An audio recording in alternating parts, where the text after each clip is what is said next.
Frère Gérard m'a donné comme thème « S'offrir au Père avec Jésus dans l'Eucharistie ». Alors vous n'êtes pas sans savoir qu'aujourd'hui donc c'est la fête de la présentation, le chandeleur. Et pour nous introduire dans notre thème, je pense que le thème, on le tient justement de cet évangile, je vous propose tout simplement d'essayer de comprendre un petit peu mieux cet évangile de la présentation. Je pense que c'est un épisode qu'on connaît assez bien, mais dans l'évangile, on va voir, c'est pas si simple que ça. Bon. Alors le but du jeu, c'est essayer de mieux comprendre l'évangile pour arriver, nous, à nous offrir mieux aussi avec Jésus, de mieux connaître Jésus et, l'ayant mieux connu, d'arriver à mieux nous offrir. Alors je vous relis tout simplement l'évangile, donc c'est dans le chapitre 2, Saint Luc chapitre 2, verset 22. Lorsque les jours de la purification furent accomplis, selon la loi de Moïse, ils le portèrent à Jérusalem pour le présenter au Seigneur. Suivant ce qui est écrit dans la loi du Seigneur, tout premier-né, mâle, sera consacré au Seigneur. Et pour offrir le sacrifice prescrit par la loi du Seigneur, une paire de tourterelles ou de pigeonneaux. Or, il y avait à Jérusalem un homme appelé Siméon. Il était juste et pieux, il attendait la consolation d'Israël, et l'Esprit Saint était sur lui. Il lui avait été révélé par l'Esprit Saint qu'il ne mourrait pas avant d'avoir vu le Christ du Seigneur. Poussé par l'Esprit, il vint donc au temple, et quand les parents apportèrent l'enfant Jésus pour accomplir à son égard la prescription de la loi, il le prit dans ses bras et bénit Dieu en ces termes : « Tu peux maintenant, Maître souverain, laisser ton serviteur s'en aller en paix selon ta parole. Car mes yeux ont vu ton salut que tu as préparé pour tous les peuples, lumière pour éclairer les nations, gloire de ton peuple Israël. » Son père et sa mère étaient dans l'admiration de ce qu'on disait de lui. Et Siméon les bénit et dit à Marie, sa mère, « Cet enfant doit causer la chute et le relèvement de beaucoup d'hommes en Israël et devenir un signe qui provoquera la contradiction. Toi-même, un glaive te transpercera l'âme. Ainsi, de bien des cœurs vont se dévoiler les pensées. » Il y avait aussi une prophétesse, Anne, fille de Phanuel de la tribu d'Aser.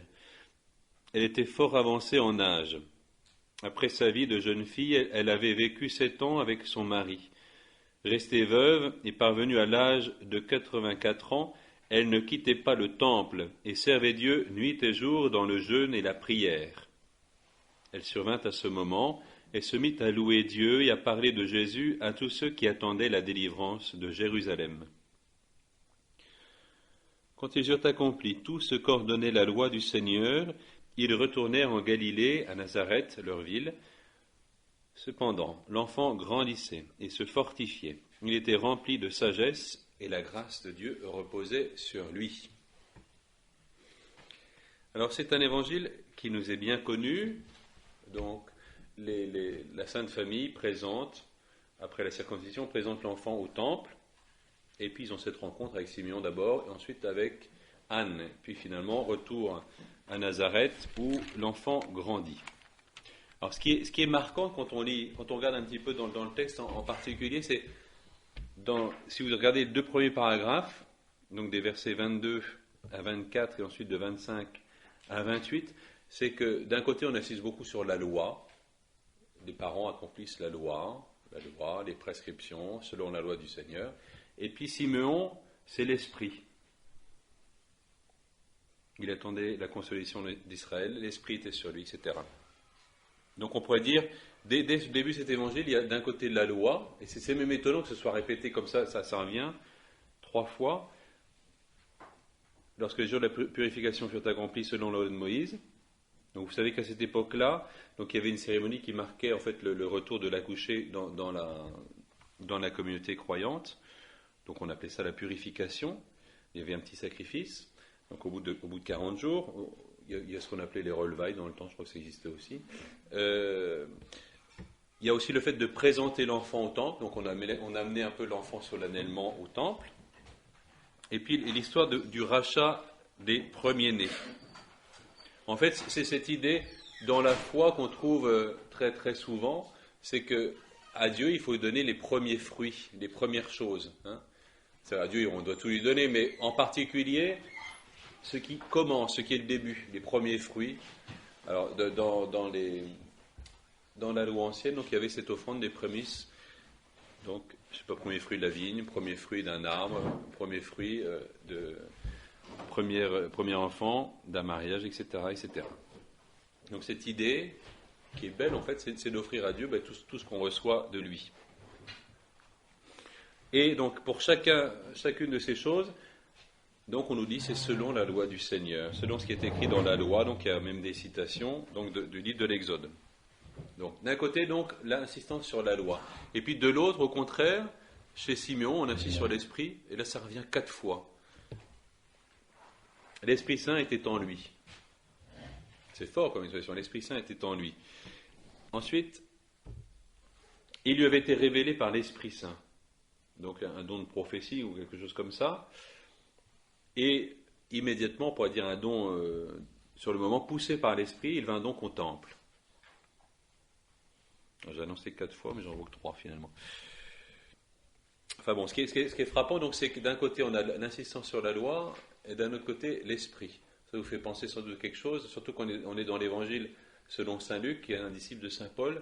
Et en fait, autrement dit, Jésus nous introduit non plus dans la loi, on passe de la loi à l'Esprit. Il ne faut pas s'arrêter aux prescriptions juridiques de la loi de Moïse, mais il faut aller à l'Esprit, l'Esprit du Seigneur. Donc on voit dans cet épisode qui est au début de l'Évangile qu'il s'agit de cela dès le départ. L'Esprit supplante la loi. Et on voit, comme dans beaucoup d'épisodes dans l'Évangile de l'enfance, chez Luc, qu'on est à la charnière entre l'Ancien Testament et le Nouveau Testament. Alors, on a un jeune couple, donc Marie et Joseph, même si on dit souvent que Joseph on pense qu'il était âgé, en fait on n'en sait rien. Donc on a un jeune couple et de l'autre côté on a des vieillards, vénérables par ailleurs. Donc on a Siméon et Anne. Siméon, on nous dit, qu'est-ce qu'on nous dit ? Un homme était juste et pieux, il attendait la consolation, visiblement ça fait longtemps qu'il attendait. Voilà. Et puis de l'autre côté, on a Anne, on nous donne son âge, 84 ans. Donc on a aussi un couple, voilà, qui est prophétesse. Et on avait déjà eu le cas dans l'Évangile selon Saint Luc, qu'on avait Marie-Joseph, et puis après on avait Élisabeth et Zacharie. Donc on a comme ça des couples qui sont opposés volontairement pour dire il y a quelque chose de nouveau qui est en train de se passer. On passe de l'ancienne alliance, en même temps ils sont remplis de l'Esprit Saint, ils héritent de toute une tradition qui justement ouvre au Christ, sur le Christ, et en même temps c'est le passé. Maintenant on passe à autre chose. Alors, ce qui est intéressant dans cet évangile, c'est que c'est Jésus qui en est le centre. Alors, peut-être ça ne se voit pas, parce que d'ailleurs son nom n'apparaît pas, mais on voit bien qu'il est au centre. Donc, c'est Joseph et Marie qui apportent l'enfant, c'est Simon qui prend l'enfant. Mais à chaque fois, c'est de cet enfant qu'il s'agit, c'est lui qui est le centre. Qu'est-ce qu'il nous est dit ? Donc, c'est lui, il est le premier-né. Il est la consolation d'Israël. Donc Siméon attendait la consolation d'Israël. Vous savez, dans la Bible, il y a, dans le prophète Isaïe, au chapitre 40, il y a un passage, ça commence « Consoler, consoler mon peuple ». Donc c'est une prophétie justement après des temps de malédiction, de malheur, etc. Dieu dit « Consoler, consoler mon peuple », enfin le Seigneur va venir. Et c'est très très fort en consonance avec l'Évangile. Il attendait la consolation d'Israël. Donc cette consolation qui avait été annoncée plusieurs centaines d'années avant. Donc Jésus, il est la consolation d'Israël. Il lui avait été révélé qu'il ne verrait pas la mort avant d'avoir vu le Christ du Seigneur. Donc Jésus, c'est le Christ du Seigneur, c'est le Messie du Seigneur. Enfin, c'est toujours la même chose. La consolation, c'est justement un nouveau roi va être donné au peuple, voilà, qui est le Christ, c'est-à-dire celui qui a reçu l'onction. Ensuite, il est dit de lui qu'il est le salut pour les peuples. Donc ce sont des expressions très très fortes. Jésus, il est le salut pour les peuples. Et puis, il y en a encore d'autres. Il est lumière pour éclairer les nations et gloire d'Israël, son peuple. Donc, vous savez, on est à une époque, donc tout se passe à Jérusalem, au milieu du peuple juif. Donc il y a les juifs et les autres. Donc les autres, c'est les peuples, c'est nous, et puis les juifs. Donc c'est Jésus, il est la gloire du peuple Israël et une lumière pour toutes les nations.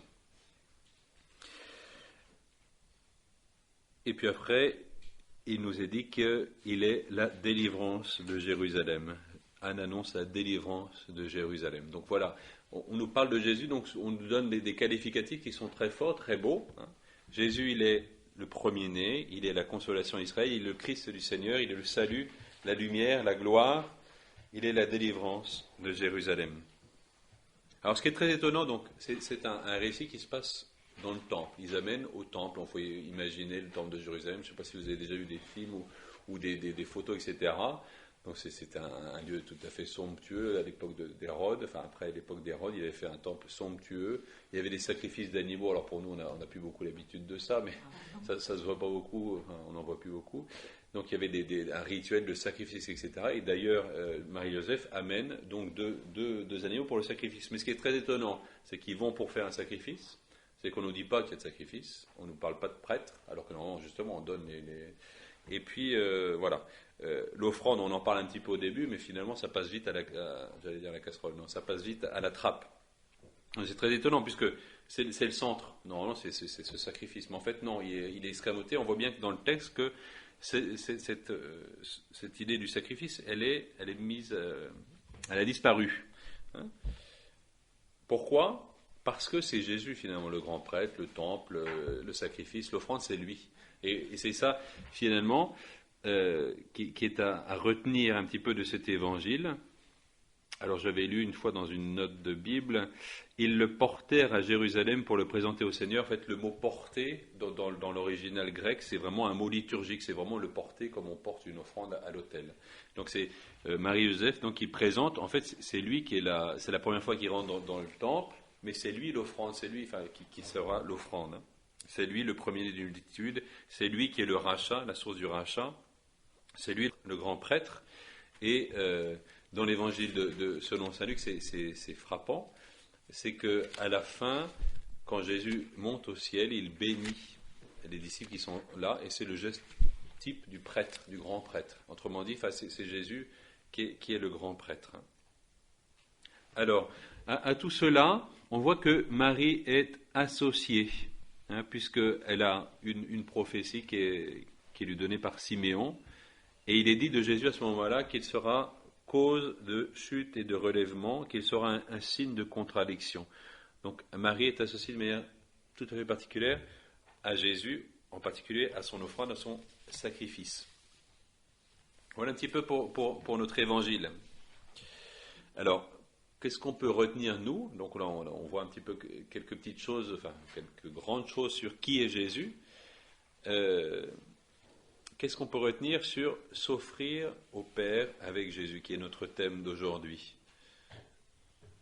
Alors, ce qui est remarquable, c'est que Jésus, il est porté, il est offert. En fait, il est passif dans cet évangile. Il est encore un bébé, il est un bébé de 40 jours. Donc, ce n'est pas lui qui est l'initiative. Il est porté par ses parents.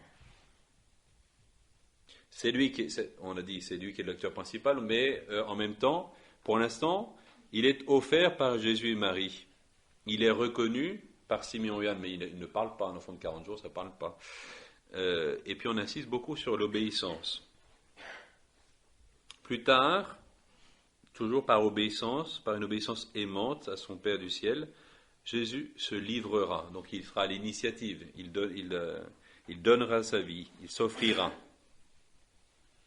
Il se dépossédera de lui-même. Mais on voit que dans l'offrande de soi, donc il y a une part de volontaire, voilà, je le fais, je veux le faire, et puis après, je me livre, je veux dire, je me laisse faire. Et peut-être dans cet évangile, ce qu'on peut retenir, s'offrir au Père avec Jésus, c'est plutôt se laisser faire. D'ailleurs, même la croix, quand on a le supplice de la croix, enfin, bon, c'est peut-être valable de tous les supplices, mais on perd toute initiative. On est cloué, on n'a plus de gestes, on ne peut plus rien faire, et on est exposé. Alors, comme je disais précédemment, Marie, elle est associée à cette offrande. Alors, aujourd'hui, elle le porte, l'enfant Jésus, au temple, elle l'offre, et plus tard, on pourrait dire, elle officiera de la même façon au pied de la croix. Souvent, c'est comme ça, on comprend Marie au pied de la croix. Elle n'est pas là comme une pleureuse, etc., qui est en train de se lamenter, mais elle adhère profondément à la volonté de Jésus qui s'offre lui-même. Donc, elle l'offre, et puis à la fois, eh bien, il y a cette douleur qui tombe sur elle. Un glaive te transpercera l'âme, mais cette douleur, elle n'est pas sans fruit. Elle est source de la plus grande fécondité. Ce que je veux dire, c'est que dans le sacrifice, il y a quelque chose, je suis volontaire, et en fait, après, je m'abandonne, je me remets. Et c'est peut-être, je trouve, ce qui est marquant dans ce qu'on peut retenir un petit peu de cet évangile. S'offrir au Père avec Jésus, en fait, c'est se laisser offrir finalement. D'ailleurs, le mot se livrer, Père Jean insiste beaucoup sur le mot livrer, il s'est livré pour nous, c'est-à-dire qu'il s'est remis. Alors, dans le sacrifice, il y a quelque chose de, voilà, je le veux, et puis après, voilà, que tout se passe en moi selon ce que tu veux. Alors, notre thème, c'était s'offrir au Père avec Jésus dans l'Eucharistie. L'Eucharistie, alors, c'est le sacrifice de Jésus qui est rendu présent.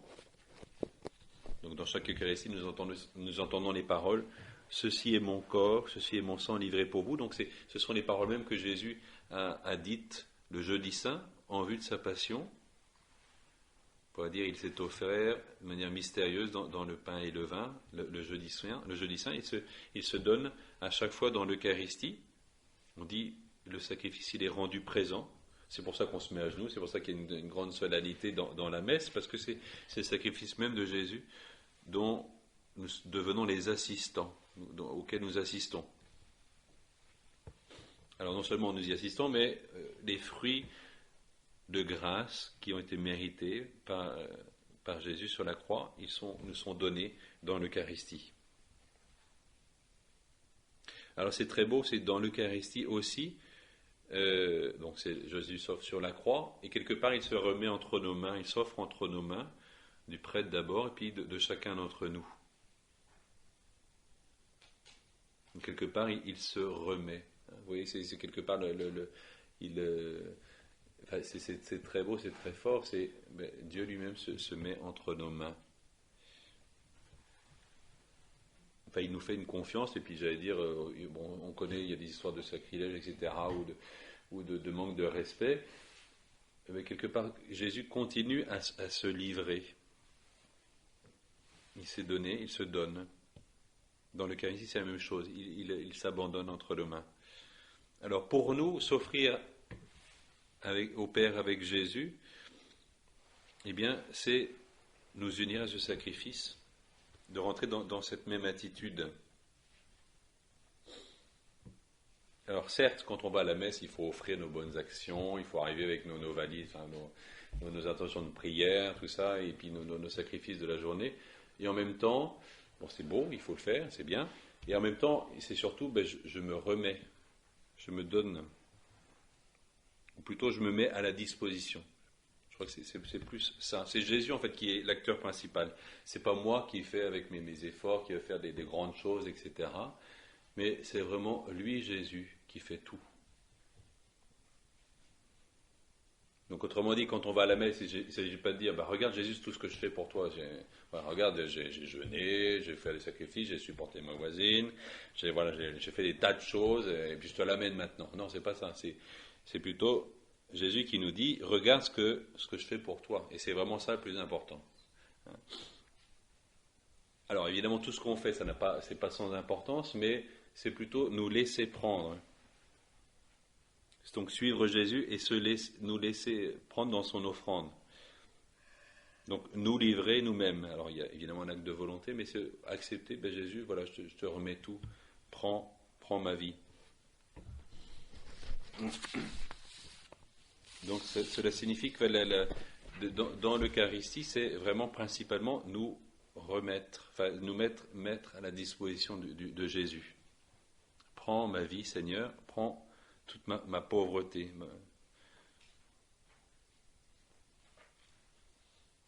Alors, ce sont... qu'est-ce que c'est que cette offrande ? ce sont donc tout ce que je peux offrir par mon devoir d'État, mais c'est vraiment aussi tout me laisser prendre. En fait, notre vie spirituelle, c'est vraiment que Dieu prenne la première place, que lui soit celui qui fait la plus grande chose. D'ailleurs, c'est lui qui fait la plus grande chose. On peut penser à la prière du pharisien et du publicain. Vous savez, il y a le pharisien qui arrive, qui énumère tout ce qu'il fait. Voilà, je jeûne. C'est extraordinaire, hein, quelqu'un qui est si donné. Et en fait, c'est pas ça l'attitude qu'il faut avoir quand on va prier, quand on va à la messe. C'est Seigneur, aie pitié de moi. Aie pitié du pécheur que je suis. Et agis en moi. Alors, pour mieux nous disposer encore au sacrifice, mieux nous offrir avec Jésus au Père, unissons-nous à Marie. Donc c'est marquant donc, que dans cet évangile de l'enfance, il y ait une prophétie qui soit faite à Marie, en particulier justement sur ce sacrifice qui est annoncé. Cet enfant doit causer la chute et le relèvement de beaucoup, devient un signe de contradiction. Donc Marie est associée à ce mystère de manière particulière. Pourquoi ? Parce qu'elle, justement, elle s'est mise complètement à la disposition de Dieu. Et c'est elle qui a le mieux compris et le mieux entré dans le sacrifice de Jésus, en se faisant toute disponible. Donc suivons son exemple. Amen.